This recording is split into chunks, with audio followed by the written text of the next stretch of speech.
Ce tutoriel aura en fait à voir avec le réglage des espaces colorimétriques.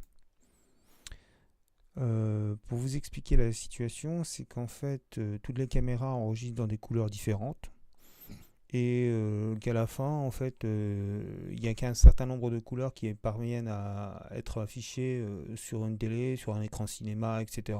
Et que donc il n'y a aucun intérêt, enfin donc on essaye de limiter les différences entre les médias d'enregistrement et les médias de sortie. Voici donc DaVinci quand on l'ouvre. Je vais essayer de passer les étapes extrêmement rapidement pour vous montrer comment on peut utiliser DaVinci de façon extrêmement rapide, même sans connaître. Donc vous créez un nouveau projet, on va l'appeler Etalo. Voilà, et on le crée. Ça c'est donc DaVinci une fois qu'on a créé le premier logiciel, le premier truc. La première chose à faire, c'est quand on veut importer donc les médias avec lesquels on va travailler. Par exemple, je vais importer un média qui va être un rush de DaVinci, un rush de Amorphati. Là, je vais prendre, donc vous voyez, je les ai mis les 5D et les panas à classer. Je vais prendre les panas à classer. Je vais en prendre le premier. Voilà, on va prendre le premier. Hop là. Alors là, il y a des différents settings entre la vidéo d'enregistrement et la vidéo et donc le projet, mais on s'en fout, hein, donc là je m'échange. Alors, l'une des choses importantes à savoir, c'est que pour organiser ça en différentes scènes, il faut alors clic droit, timeline, create new timeline, et donc on va créer la timeline de la séquence 001. Voilà, create, ce qui fait que maintenant on travaillera dans cette séquence. Là, je glisse le média que j'ai importé directement dans le media file. Je baisse le son parce que sinon ça va m'exploser les oreilles. Et donc une fois que je l'ai donc dans la table de montage de la séquence 1, parce que c'est ici qu'on est, je peux passer en couleur. Voilà. Et c'est ça le fameux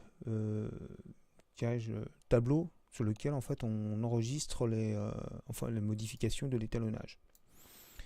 Donc par convention, comme on a vu, j'ai appelé ça étape 1, réglage des espaces colorimétriques. Donc je vais appeler ça REC. Voilà. Donc l'important maintenant à ce moment-là, c'est d'aller dans Timeline. Je crois que c'est dans Timeline. Non, c'est dans Clip. Non, c'est pas des clips. C'est dans ID. C'est où alors? C'est dans File. Voilà. File, Project Setting. Vous le voyez ici. Oups là. On va donc on passe tout le reste parce que c'est pas ce qui nous intéresse. Là, on va dans Color Management. Dans Color Management, au lieu de mettre dans Color Management, vous laissez ça DaVinci Y RGB et vous laissez Rec 709 gamma 2.4. Ça suffit amplement pour le moment. Il faudrait faire peut-être d'autres settings, mais en fait, pour le moment, ça suffit amplement pour faire ce qu'on fait. Je veux dire par là que franchement, oui, à moins d'aller au cinéma, ça sert strictement à rien de changer le reste. Donc, une fois qu'on a fait ça, dans votre timeline, elle est en Rec 709. Qu'est-ce que c'est que le Rec 709? La télé, on va dire qu'elle peut afficher qu'un certain nombre de couleurs. Donc, par exemple, si vous avez 600 ou 700 nuances de rouge que votre capteur a pris, la télé, elle peut en afficher par exemple que 2. Il va falloir compresser convertir ces 600 couleurs de rouge, nuances de rouge, en 2 nuances de rouge pour la télé. Et c'est ça en fait le Rec 709, c'est le code de sortie. En fait, c'est le nombre de couleurs, c'est la conversion en table de couleurs qu'affiche la télé. Alors là, vous allez me dire, donc c'est fait, on a fini. C'est pas tout à fait vrai. Y a un problème de gestion de couleurs. Et c'est ça qui est vraiment important ici. Dans la version professionnelle de DaVinci, il y a ici une table qui est beaucoup plus performante que tout le reste pour la gestion des espaces colorimétriques qui s'appelle Resolve FX Color. Bon, on sait très bien, tout le monde peut se démerder pour trouver la version professionnelle de DaVinci, hein. On sait comment faire. Et donc c'est cette node-là qui nous importe. Enfin, cette fonction-là qui nous importe. Pour ce faire, il va falloir qu'on fasse une nouvelle node ici. Donc clic droit, add node. Alors une node, comme vous voyez ici, c'est une action.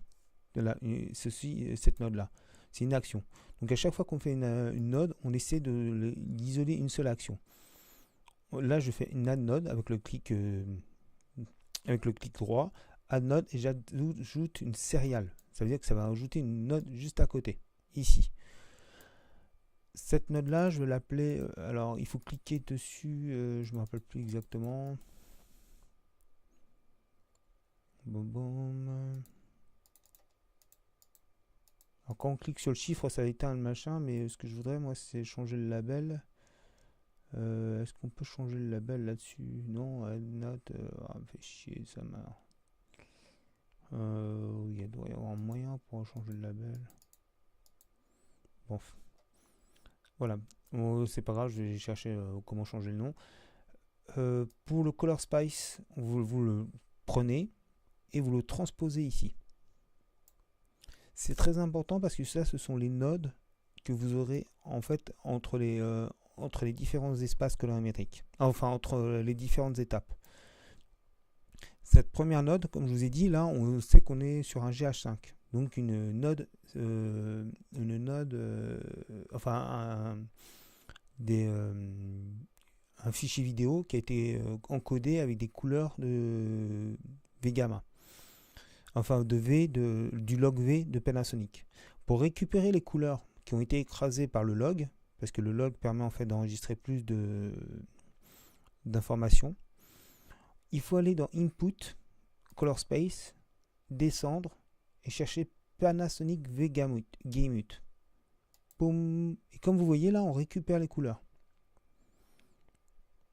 Alors, normalement, ce qu'on fait aussi en général, c'est qu'on va s'assurer qu'on enregistre toujours en Rec 709 et en Gamma 2.4.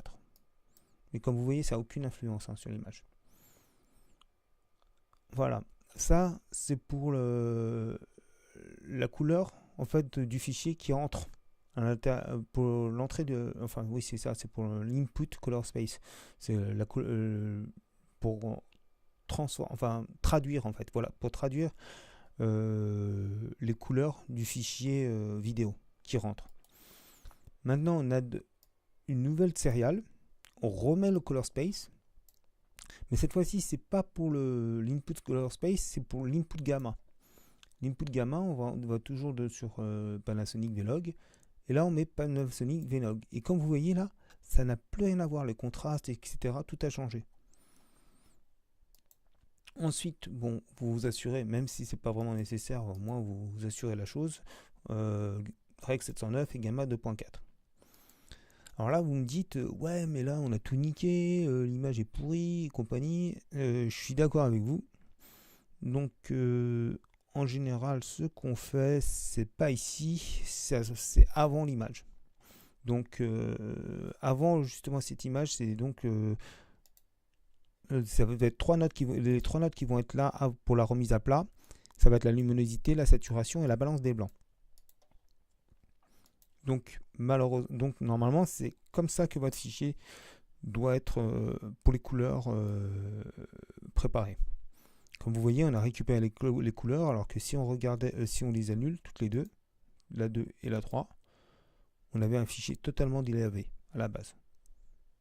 On peut le faire manuellement, mais là c'est automatisé parce que les luttes sont données par... enfin, c'est pas des luttes en fait. Là, c'est très spécial justement le Color Space Transform, mais ce ne sont pas des simples luttes. C'est du travail bien plus profond et donc c'est pour ça qu'il faut absolument utiliser cette fonction et pas celle justement qui est utilisée ici dans Project Setting. Parce qu'en fait, vous avez un DaVinci DYG RGB Color Management, mais franchement, non, vous pouvez utiliser celui-ci pour pouvoir faire justement les corrections avec le Color Space Transform. Ensuite, il y a ce qu'on appelle la luminance mapping et le gamut saturation mapping, qui permettent justement de corriger les espèces d'exagération, on va dire, de la lumière. Comme vous voyez ici, je ne sais pas si vous pouvez le voir avec la compression de la vidéo, mais on a récupéré en fait des valeurs dans les blancs, etc. Donc ne pas oublier la luminance mapping et ne pas oublier la saturation de mapping. Voilà, normalement là on a presque récupéré un fichier correct, presque sans aucun effort. Voilà, mais comme on va le voir, on va quand même tenter d'utiliser pour la remise à plat les trois de la partie, donc la partie remise à plat, il y a la première partie de l'étalonnage technique, la luminosité, la saturation et la balance des blancs.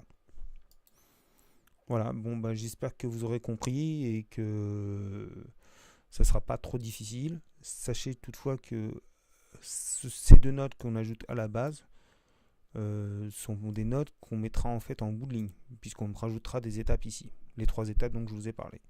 Voilà, j'espère que j'ai été clair, que c'était pas trop chiant, et puis voilà, à plus.